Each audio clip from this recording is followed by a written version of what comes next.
हिंदू पौराणिक ग्रंथों में अनेक वरदान और श्रापों का वर्णन मिलता है।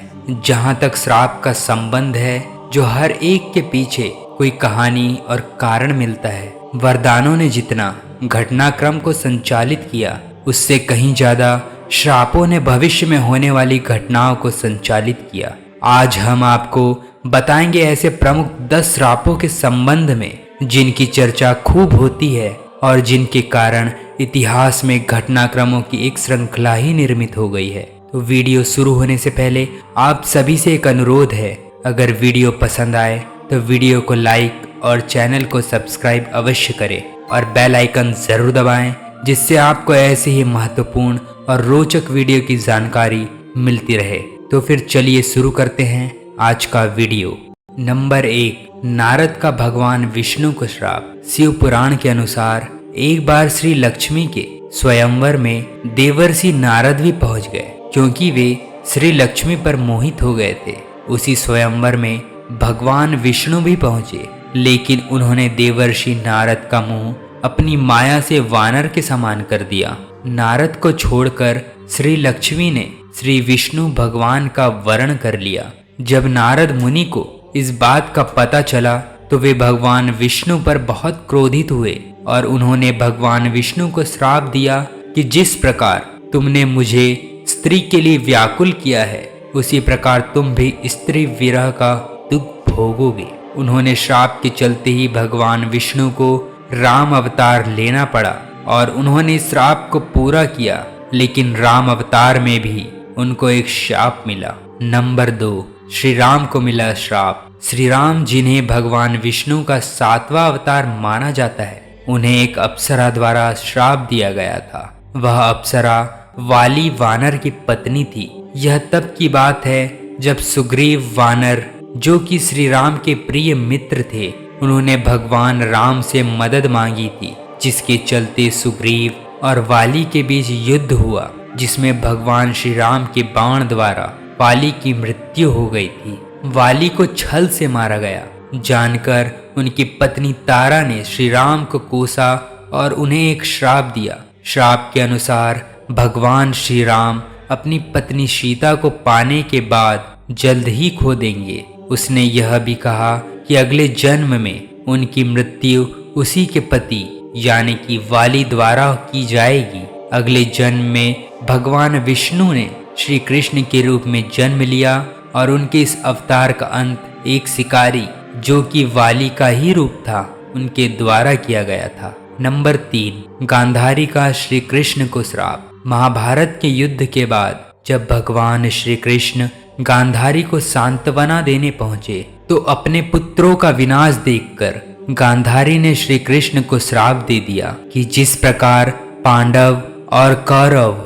आपसी फूट के कारण नष्ट हुए हैं, उसी प्रकार तुम्हारे बंधु बांधवों भी नष्ट हो जाएंगे। आज से 36वें वर्ष तुम अपने बंधु बांधवों व पुत्रों का नाश हो जाने पर एक साधारण कारण से अनाथ की तरह मारे जाओगे। इसी कथाक्रम में एक और श्राप चर्चित है। महाभारत के मौसल पर्व के अनुसार एक बार महर्षि विश्वामित्र आदि ऋषि द्वारका गए। तब उन ऋषियों का परिहास करने के उद्देश्य से सारण आदि वीर कृष्ण पुत्र सांब को स्त्री वेश में उनके पास ले गए और पूछा कि इस स्त्री के गर्भ से क्या उत्पन्न होगा।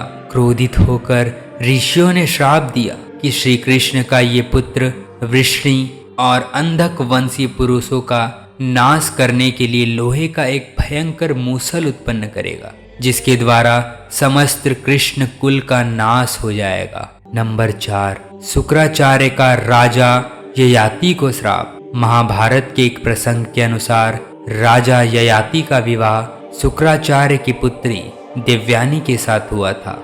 देवयानी की शर्मिष्ठा नाम की एक दासी थी।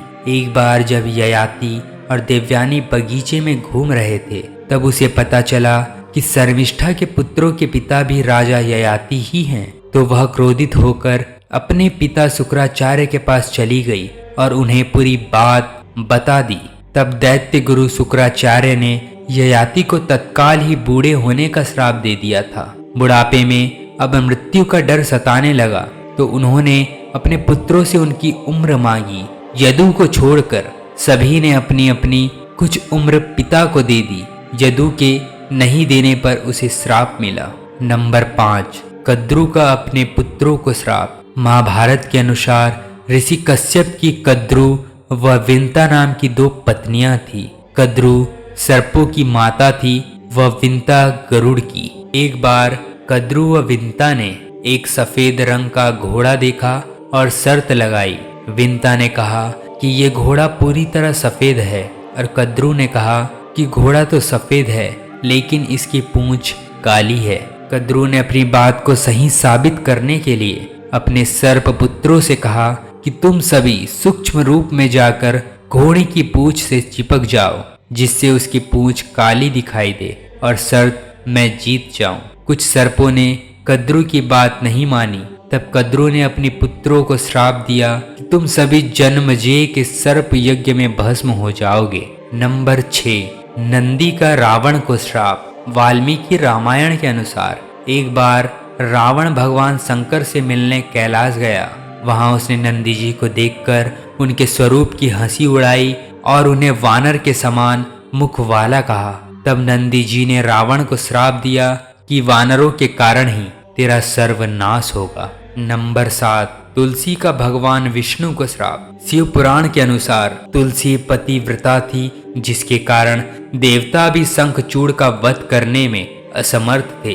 देवताओं के उद्धार के लिए भगवान विष्णु ने शंखचूर्ण का रूप लेकर तुलसी का सील भंग कर दिया।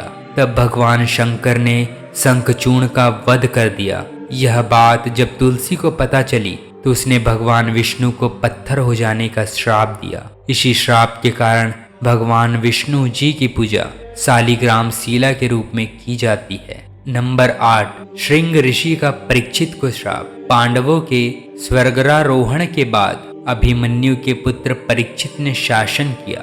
उसके राज्य में सभी सुखी और संपन्न थे।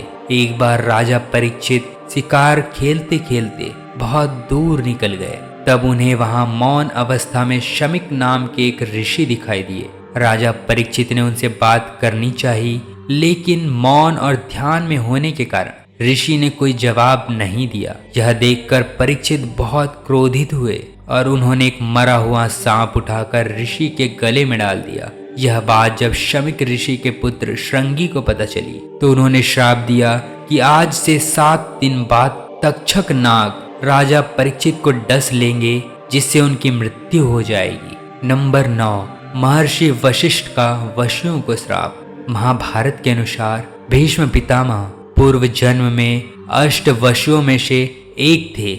एक बार इन 8 वशुओं ने ऋषि वशिष्ठ की गाय का बलपूर्वक अपहरण कर लिया। जब ऋषि को इस बात का पता चला तो उन्होंने 8 वशुओं को श्राप दिया कि तुम 8 वशुओं को मृत्यु लोक में मानव रूप में जन्म लेना होगा और 8वें वशु को राज, स्त्री आदि सुखों की प्राप्ति नहीं होगी।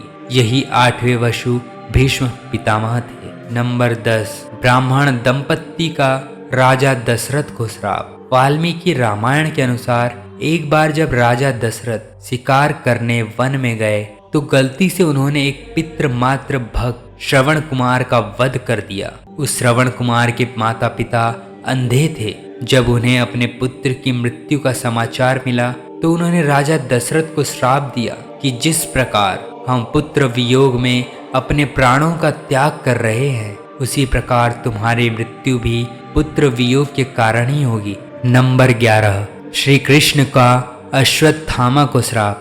महाभारत युद्ध के अंत समय में जब अश्वत्थामा ने धोखे से पांडव पुत्रों का वध कर दिया तब पांडव भगवान श्री कृष्ण के साथ अश्वत्थामा का पीछा करते हुए महर्षि वेद व्यास के आश्रम तक पहुंच गए। तब अश्वत्थामा ने पांडवों पर ब्रह्मास्त्र का वार किया।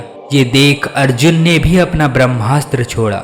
महर्षि व्यास ने दोनों अस्त्रों को टकराने से रोक लिया और अश्वत्थामा और अर्जुन से अपने अपने ब्रह्मास्त्र वापस लेने को कहा। तब अर्जुन ने अपना ब्रह्मास्त्र वापस ले लिया, लेकिन अश्वत्थामा ये विद्या नहीं जानता था, इसलिए उसने अपने अस्त्र की दिशा बदलकर अभिमन्यु की पत्नी उत्तरा के गर्भ की ओर कर दी। यह देख भगवान श्री कृष्ण ने अश्वत्थामा को श्राप दिया कि तुम 3000 वर्ष तक इस पृथ्वी पर भटकते रहोगे और किसी भी जगह किसी पुरुष के साथ तुम्हारी बातचीत नहीं हो सकेगी। तुम्हारे शरीर से पीप और लहू की गंध निकलेगी, इसलिए तुम मनुष्यों के बीच नहीं रह सकोगे और दुर्गम वन में ही पड़े रहोगे। तो यही थे हिंदू पौराणिक ग्रंथों में मिले 11 प्रमुख श्राप। हमारे द्वारा दी गई जानकारी आपको कैसी लगी कमेंट सेक्शन में जाकर जरूर बताएं।